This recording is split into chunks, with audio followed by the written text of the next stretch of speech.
কোনো দেশ কি সুবিধা দেবে না দেবে তা ভেবে নয়, সরকারের লক্ষ্য শ্রমিকের প্রাপ্যতা নিশ্চিত করা।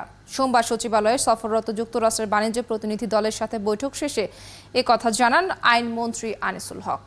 তিনি আরও বলেন, কোনো কারখানায় 15% কর্মী চাইলে ট্রেড ইউনিয়ন গঠন করা যাবে, তবে আসন্ন সংসদ অধিবেশনে সংশোধিত শ্রম আইনটি পাশ হচ্ছে না বলেও জানান আইনমন্ত্রী। বলেন, বাজেট সেশনের শেষ ভাগে সংশোধিত শ্রম আইন পাশ হতে পারে।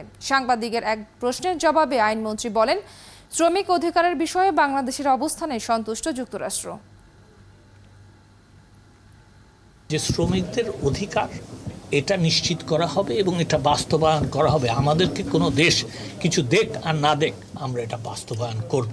আমার মনে হয় না এই পার্লামেন্টে আইনটা পাস হবে, কারণ আরেকবারও একটা মিটিং করতে হবে। আমরা যেই সব সিদ্ধান্ত নিয়েছি সেটা স্টেক হোল্ডারদের সাথে সকলের সাথে আলাপ আলোচনা করে